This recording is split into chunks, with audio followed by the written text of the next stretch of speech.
If you have some key people in place, same kind of team that you would need anywhere else, you would be surprised at how many people succeed just doing it themselves. Welcome to the Ideal Investor Show. This is the podcast where we help you challenge your mindset and discover where you are.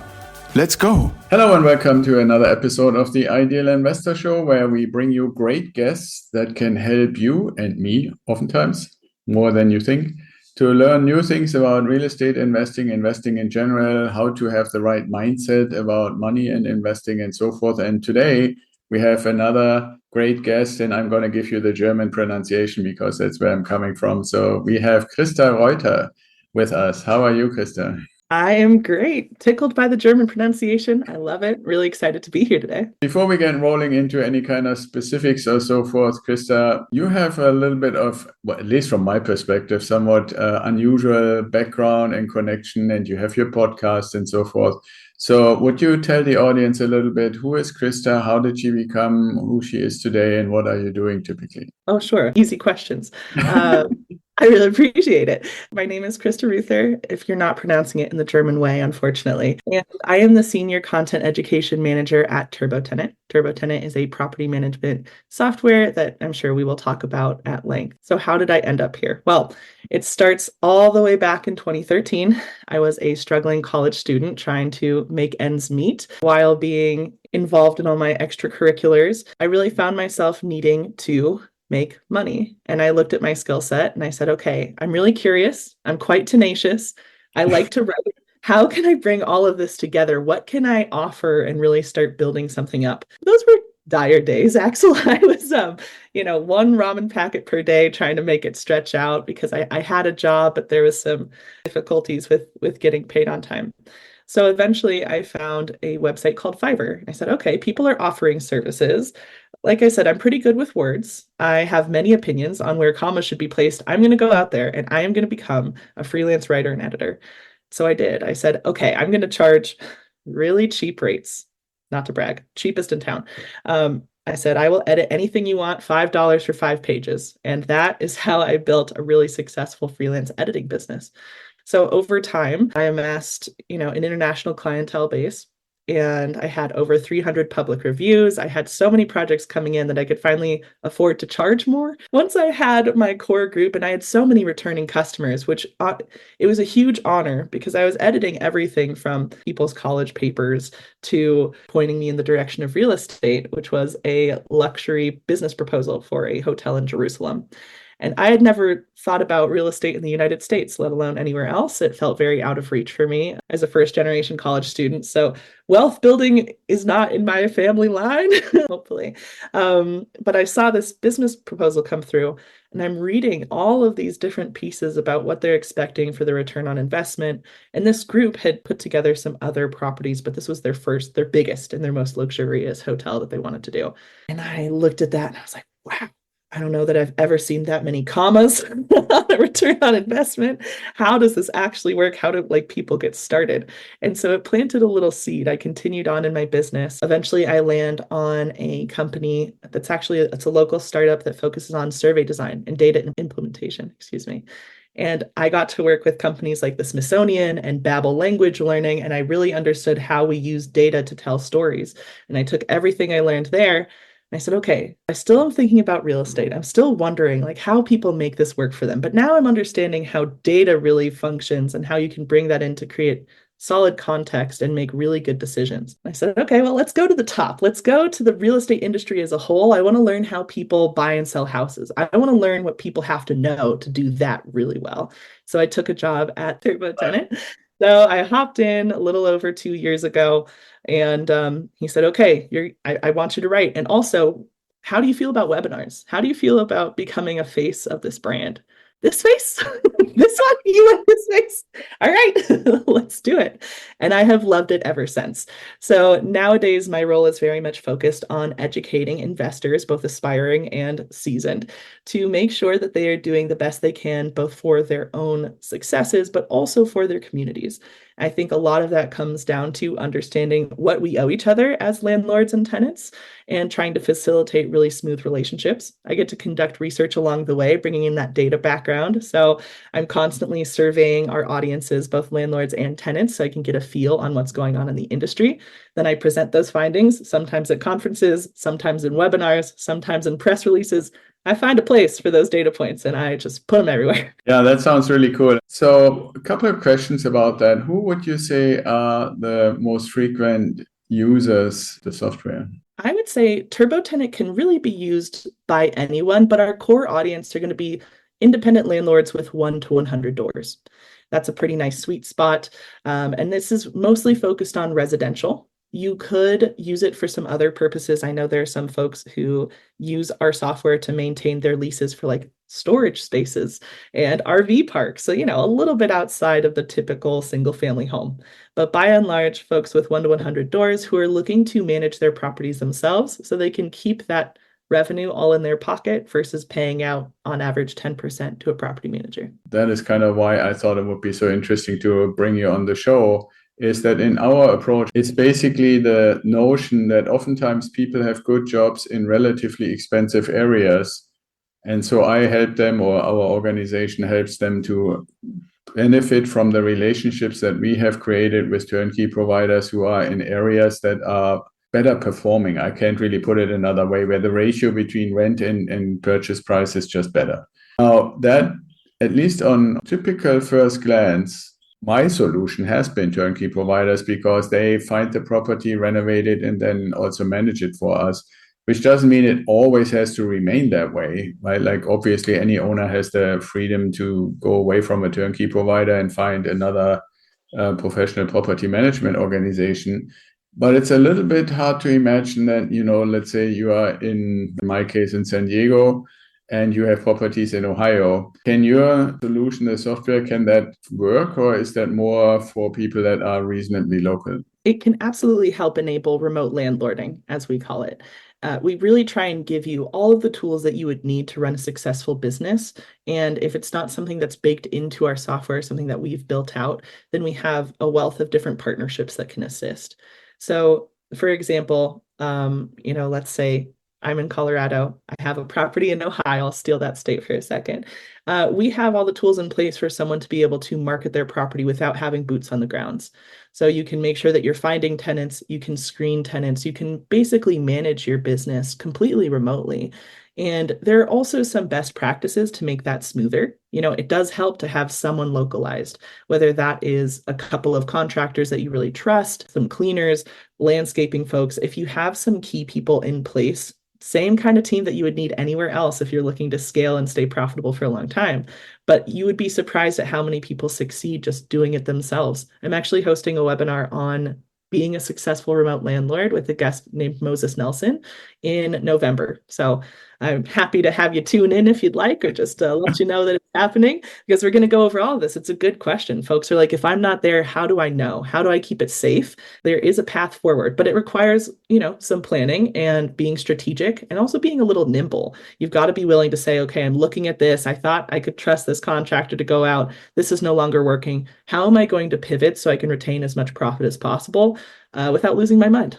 Yeah, exactly. And that last part is actually a beautiful bridge, not planned, but it is a beautiful bridge, because, to finding the boots on the ground, there is obviously, at least fundamentally in this day and age, a way that you can basically take cases and let different, vendors, so to speak, go out and actually not only quote, but also do the work, and let the tenants, who I would assume in that case have a little tighter relationships with the landlord and owner than they would normally have, because you don't have a professional property management in the middle, rate a little bit on how that worked out. But still, on the other hand, you kind of have to develop that team, so to speak. I know his name, David Green, wrote this book about building a real estate investing team, so to speak, which is more from starting with a flip, right? You find a property that needs to be flipped, and then you want to also keep it for long-term rental. How to build a team like that. That's, by the way, a good book. Anybody looking for that? What I'm kind of curious about in this content, and I'm really super glad that you're here for that. You said you are also constantly chasing after the data and collecting the data and looking at the data. One observation that I have for my own portfolio, but it's also a seemingly never-ending complaint of our clients about their investments, is that it appears, working at least right now with predominantly professional property management, that maintenance calls have reached completely astronomical, outlandish pricing levels. And I'm wondering if we are now seeing borderline gouging between property management and the actual service providers, or are these prices real based on what you see in the data? It is definitely a case where costs everywhere are rising, so I'm not surprised. I recently actually did a little bit of a deep dive into how men and women view updating their property differently and their expected ROI. So a little bit outside the range of what you asked. But with that in mind, I mean, I think that unfortunately, we are in a time where if the more people you have in the mix, you're going to have that price bump up with every step in the way, right? So even with the best property manager in the world, there's obviously going to be an increase in fees versus if you are working directly with the contractor, whether that's because, maybe you're a very confident negotiator, or if you have any kind of background in the contract work being done, you might have that extra angle. Whereas when you have someone in the middle, you might expect that if they don't have that same expertise or if they don't have that same drive to try and cut down costs where they can, it's just going to continue inflating. I actually have a story. I hosted an in-person education event a couple months ago. There's this really lovely lady named Loretta, and she had purchased a duplex up in a northern city in Colorado. She had a property manager. Everything was going swimmingly. One day the fridge goes out. Her tenants are not thrilled, obviously. And so she says, property manager, please get on this. Just send me some information on the next purchase. The property manager came back and quoted her $8,000 for a new refrigerator. And she said, wait a minute, pump the brakes. This is more expensive than the fridge I have in my house. What are you doing? What is this? And the property manager was so insulted that she asked that they quit on the spot. And they said, fine, you find a fridge. And luckily she was able to find one for about $1,000, maybe $1,200. But she had come to this educational event we were hosting because she was like, I never expected that I was going to have to be the one to take this on. But now I feel like I can't trust my property managers because this one just left me in the lurch. What do we do about that? And so I think it's really a case of there are definitely great property managers out there who have the landlord's best interest at heart or the property owner's best interest at heart. And I think, unfortunately, they are getting harder to find because there's this inherent separation between your finances as the investor and what they care about on a day-to-day basis. And that is where I think some of that inflation really picks up and just runs crazy. Okay, yeah, that makes sense. Now, let me twist this a little bit further. To what extent do you think, based on all the information and working on this a lot, do you think it has to do with perception? And let me describe what I mean. If a property management organization is apparently known to manage mainly investor-owned properties, the investors are typically in the higher priced areas around the country. Is that potentially, I give you a scenario that I've literally seen just couple of weeks ago. A plumbing company goes out because water is kind of backing up into like the bathtub and the toilet and stuff like that. So they go out, they look at everything, they snake every one of the drains, and they charge $637 for snaking basically 3-room drains. And I'm living in San Diego and I see the Roto-Rooter thingies driving around all over the place with $99 per visit on the truck. So I'm thinking, is it because obviously property management didn't do this themselves? They just basically sent somebody out to take care of it and they got an official invoice. So I'm not saying that they added anything. It doesn't look like that.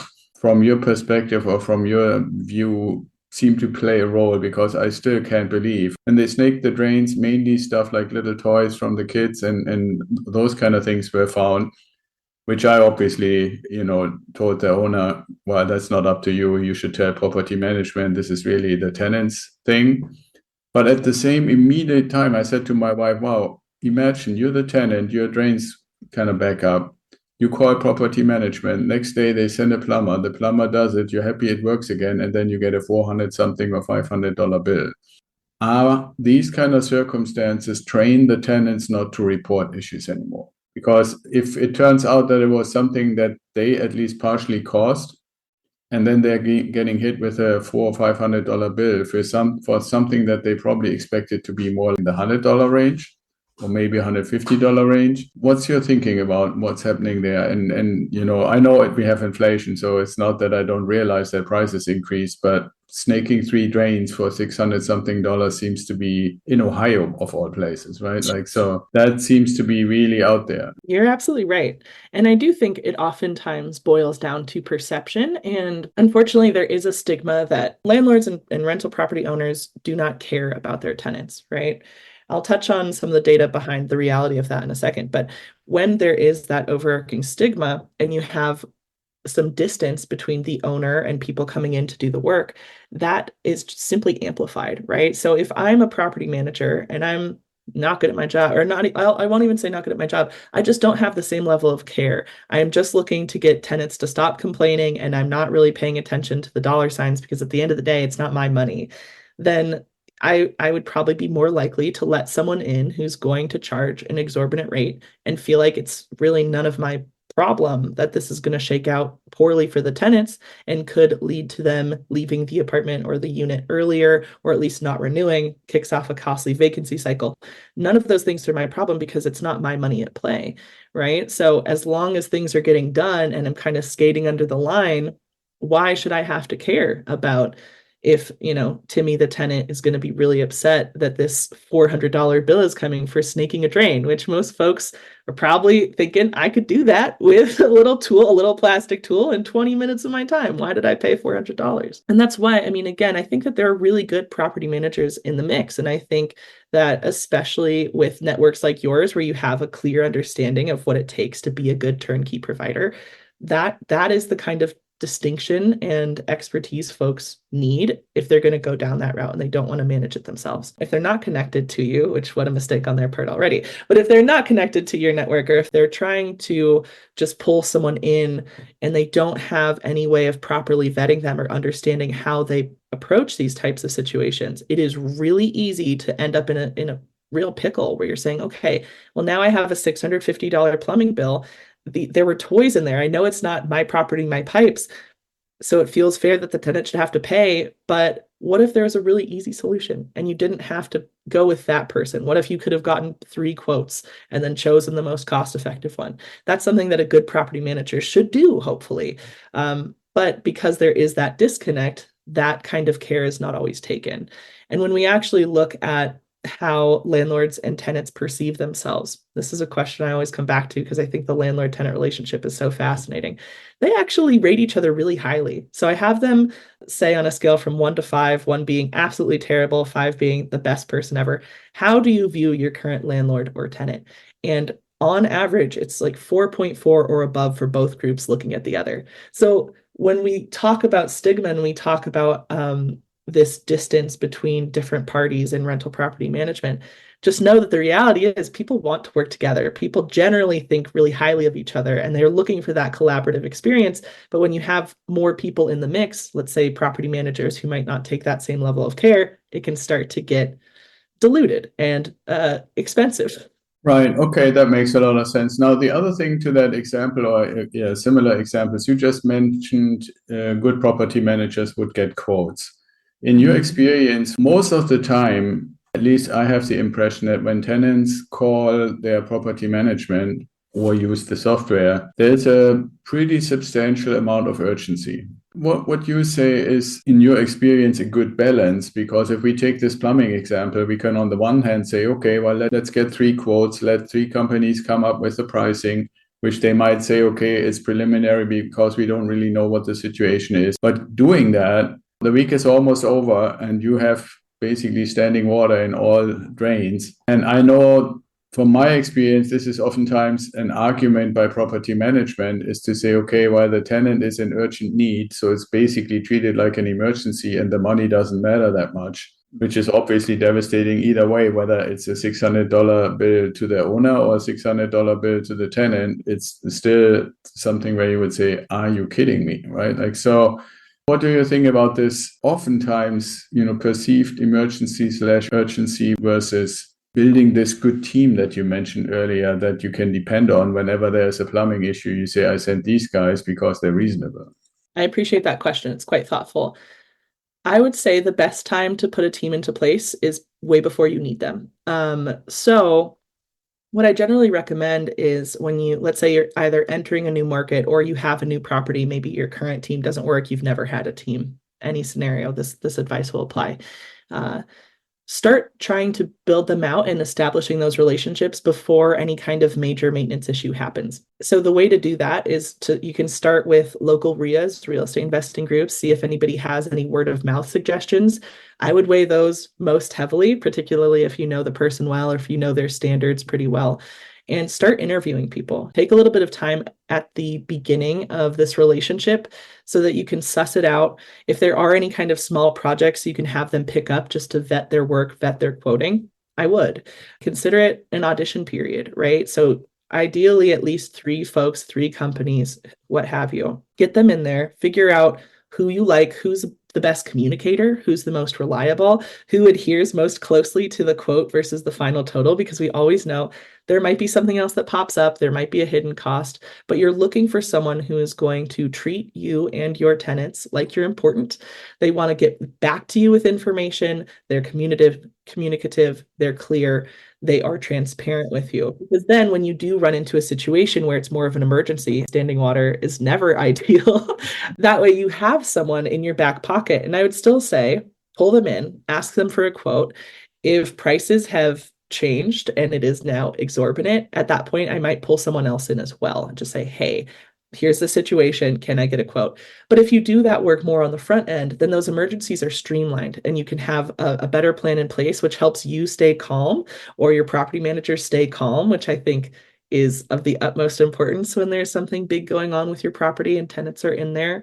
And then just make sure that you are following up with those tenants and saying, okay, my typical guys over at Joe's Plumbing, they pulled together a quote. I'm going to try and see if there's something that feels a little bit more reasonable, but don't worry, I will have an answer for you by end of day tomorrow. And then actually follow up with that. That will help stymie some of their fears, let them know that you are taking care of them, and hopefully get you a better quote that still resolves the problem without hurting your wallet. Right, exactly. Yeah, that's very good advice. Now, if somebody is now intrigued to say, okay, this what Krista is saying totally makes sense. I wonder if there's something that I could get to, or like some checklist or something for building this team of basically basic service providers. You need plumbers and handyman and probably an electrician. And I found out just the other day in one of my properties, I definitely need trash removal because somebody moved out and left pretty much everything. Paid the rent. I can't complain really, but I would have wished you would have taken her stuff. Yeah, so is there such a thing where you could say, hey, this is authored by Krista Reuther, and this is what you need to read or something like that? I am so thrilled to say that, yes, there is. So I have an article. Oh, yeah, I've got you.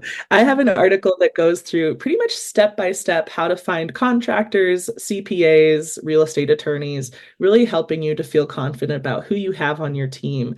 And I will send that over to you after this. But it's just one of many blogs that we have on turbotenant.com. We really prioritize that education, trying to put all of the tools that folks need to build thriving businesses, even for the sticky bits where it's like, okay, but what do you ask in an interview with a plumber? What are you trying to assess there?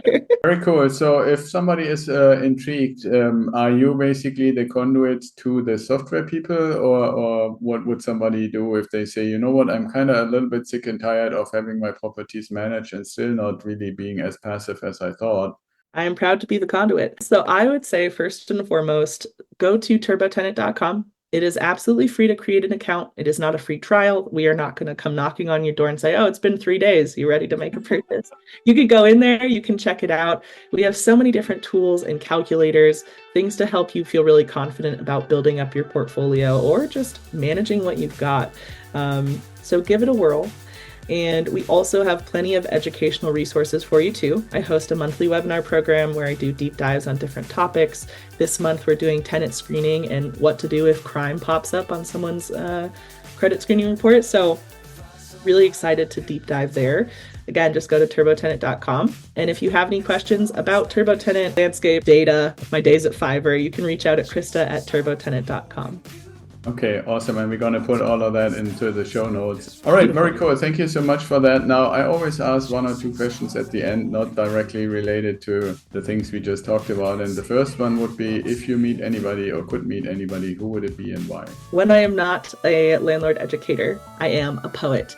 I love poetry, and one of my favorite poets of all time is a Chilean named Pablo Neruda. Absolutely gorgeous poetry, also was a revolutionary in his day, so I would love to have a conversation with him. So that's an interesting choice. I hadn't heard that one before. And the second question, that would be, if you had a time machine, you could go anywhere, where would you go and why?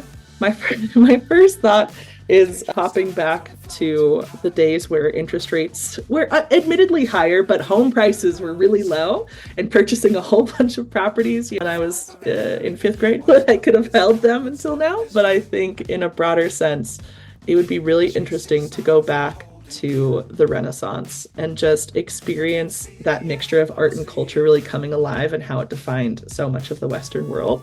Getting to trace that back and say like, oh, wow, okay, yeah, that's the guy who did so much stuff. Wow, I'm so impressed. Just sitting there, like, I would love to soak it all in. I'm Krista, the aristocrat in the Renaissance. That's exactly it. Most of the Renaissance, if you weren't an aristocrat or something on the courts, yes, was kind of shitty, you know?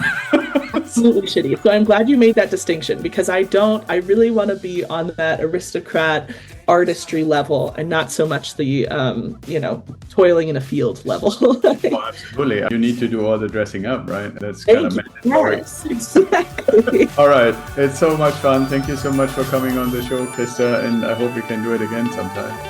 I would love that. Thank you so much for having me, Axel. I appreciate everything you do. Cool.